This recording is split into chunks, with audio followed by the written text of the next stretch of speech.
Hello বন্ধুরা, আসসালামু আলাইকুম। আপনারা সবাই কেমন আছেন? আশা করি আল্লাহর অশেষ মেহেরবানিতে আপনারা সবাই ভালো আছেন। আলহামদুলিল্লাহ, আমিও আল্লাহর অশেষ মেহেরবানিতে ভালো আছি। গ্রামের পথে হাঁটতেছি আর দেখে আমি চারো সাইডে দেখে মুগ্ধ হয়ে যাচ্ছি যে এত সুন্দর গ্রাম, যে এত সুন্দর হতে পারে যে যারা না দেখেছে তারা বুঝবে না। আমি বছরে একবার হলে গ্রামের মধ্যে আসি বেড়াতে, দেখতেছি আসে আমার মনটা জুড়ে গেছে। চারোদিকে খালি সবুজ আর সবুজ, মানে যেখানে তাকাবো সেদিকে শুধু ডাইনে সবুজ, বামে সবুজ, সামনে সবুজ, পিছে সবুজ, চারো সাইড এখানে সবুজ সবুজ সবুজ সবুজ দেখে আমার চোখটা পুরো সবুজ হয়ে গেছে। এখন যা দেখি তাই আমার কাছে সবুজ লাগতেছে। আশেপাশের দৃশ্য আমার কাছে এতই ভালো লেগেছে যা বলার বাহিরে। যাই হোক, বাড়ির সামনে চলে আসলাম। আসার পরে সামনে দুইটা সুপারি গাছ দেখেছি। যখন এসেছিলাম গতবার তখন এই গাছটা 1 হাত কি 1.5 হাত ছিল। এখন দেখছি আমার থেকে অনেক বড় হয়ে গেছে, মাশাল্লাহ বড় হয়ে গেছে। বাড়ির সামনে যাচ্ছি, দেখি যাই বাড়ির সামনে ভিতরে ঢুকবো কি ঢুকবো না সে চিন্তা করতেছি। মন চাচ্ছে না ঢুকতে, আগে আশেপাশের দৃশ্যটা দেখবো তারপর বাড়ির ভিতরে ঢুকবো। সেটাই করলাম। আশেপাশের দৃশ্য দেখার জন্য, আমি গাছগুলা দেখার জন্য তাড়াতাড়ি করে ওগুলো বাড়িতে ঢুকলাম না। আমি সামনে প্রথমে যে একটা পেয়ারা গাছ আছে, এই পেয়ারা গাছটা এত সুন্দর ফুল এসেছে যা বলার বাইরে। গত বছর ঝড়ে এই পেয়ারা গাছটা পড়ে গেছিলো, তখন মাটি দিয়ে আবার এই গাছটাকে ভালো করা হয়েছে এবং গাছটা আবার সুন্দর জেতা হয়ে উঠছে। যাই হোক, অনেক ফল হয়, সবাই এই গাছের ফল খায়। আমাদের গ্রামের অধিকাংশ মানুষ যারাই আসে বাসায় আসে সবাই গাছের পেয়ারা খেয়ে যায়। সাথে একটা আম গাছ আছে, এই আম গাছটার মূল অনেক হয়। পাশে যে একটা নারিকেল গাছ দেখা যাচ্ছে, এটা থাই নারিকেল গাছ। এটা নাকি ছোট অবস্থায় নারিকেল হয়। পাশে যে সুপারি গাছগুলো অনেক বড় হয়ে গেছে। আলহামদুলিল্লাহ, যদি এই থাই গাছে অল্প বয়সে নারকেল হয় তাহলে তো, ছোট অবস্থায় যদি নারকেল তাহলে তো আলহামদুলিল্লাহ সবাই খেতে পারবে। এটা দেখতেও সৌন্দর্য আছে। আর প্রতিটা আম গাছে সুন্দর মূল আসছে, খুবই সুন্দর মূল আসছে। মাশাল্লাহ মাশাল্লাহ, যদি এরকম মূলগুলো টিকে থাকে দোয়া করবেন সবাই যেন আমাদের এই গাছের মূলগুলো টিকে থাকে। আমরা সবাই মিলেমিশে আম খাবো। আপনাদের সবার দাওয়াত রইল আম গাছের আম খাওয়ার জন্য।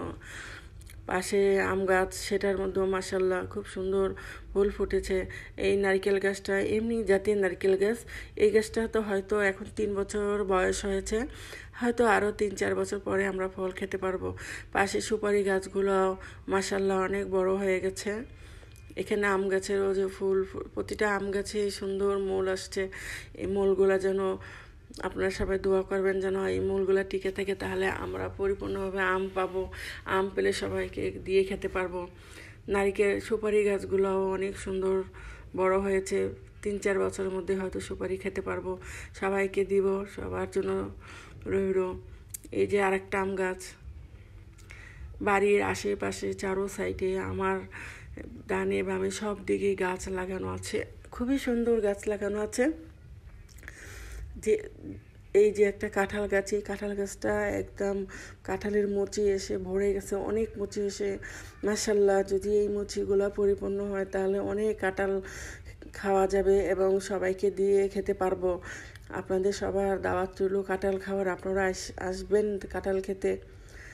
এই যে সামনে আরেকটা আম গাছ, এই গাছের মধ্যেও মাশাল্লাহ অনেক মূল ধরেছে। আপনারা সবাই দোয়া করেন যেন এই মূলগুলো যেন আম হয়। আম হলে আমরা পাড়া প্রতিবেশী এবং আত্মীয় স্বজনকে দিয়ে খেতে পারবো। সামনে আর একটা এই যে দেখা যাচ্ছে দূরে যে লিচু গাছটা, এইটা হলো চায়না 3 লিচু গাছ। এই লিচু অনেক সুস্বাদু, অনেক মজা, অনেক ভালো গাছ এবং এই গাছের ফল যেন টিকে, সেই জন্য সবাই দোয়া করি যেন ভালোভাবে গাছগুলা ভালো হোক, সুস্থ সবল থাকুক। ছাদের উপর উঠলাম, ছাদের উপর উঠে দেখলাম আরও সুন্দর লাগছে। প্রায় বিকেল তো, তাই জন্য আরও সুন্দর। চারোদিকে সবুজে ধান ক্ষেত, সবুজ আর সবুজ, খুবই সুন্দর অপরূপ দৃশ্য, যা দেখে সবার ভালো লাগবে। এখানে নিচ থেকে গাছগুলো দেখতে ও ছাদের উপর থেকে নিচের গাছগুলো দেখতে আরও সুন্দর লাগছে। পরিপূর্ণ গাছ দেখে খুব ভালো লাগছে। যাই হোক, গাছগুলা দেখলাম, খুব ভালো লাগলো। দেখি তো এই সাইডটা কি হয়েছে, কি দেখা যাচ্ছে। এই সাইডে যে সুন্দরী কাঠ যে বলা হয়, কেউ বলে খাম গাছ, আমি বলি সুন্দরী গাছ। এই গাছগুলো মাশাল্লাহ অনেক বড় হয়েছে এবং সুপারি গাছগুলো আমাদের ছাদের থেকে অনেকখানি উপরে উঠছে। যদি সুপারি গাছগুলাও 3-4 বছরের মধ্যে আমরা সুপারি খেতে পারবো। আর সুন্দরী গাছগুলো তো মাশাআল্লাহ অনেক বড় হয়ে গেছে।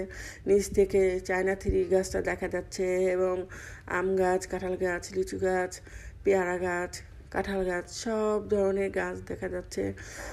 যাই দেখে খুব ভালোই লাগলো। দূরের থেকে ছাদের উপর থেকে যে দৃশ্য দেখা, এটা আরও মজা। নিচ থেকে তো যেমন তেমন লাগে, ছাদে উঠে আরও সুন্দর লাগছে, খুবই ভালো লাগছে, ভালোই লাগছে দেখে। আশেপাশটা খুব সুন্দর হয়ে উঠেছে মাশাআল্লাহ, সব কিছু সুন্দর এবং পরিষ্কার পরিচ্ছন্ন, কোনো নোংরা নেই। যাই নিচে নেমে দেখলাম যে পাশে 2টা গরু, আমাদের 2টা গরু, 2টা লাল গরু এবং বাচ্চা গরু দুধ খাচ্ছে। ও মুরগির গুলা ধান টুকে টুকে খাচ্ছে। দেখে খুবই ভালো লাগছে যে এটা গ্রামের মধ্যে যদি এরকম দৃশ্য যদি কেউ না আসে সহজে বুঝতে পারবে না। যাই হোক, আর ভিডিওটা বড় করব না, সবাই আমার ভিডিওটা পুরোটা দেখবেন, লাইক কমেন্ট শেয়ার করবেন। আল্লাহ হাফেজ।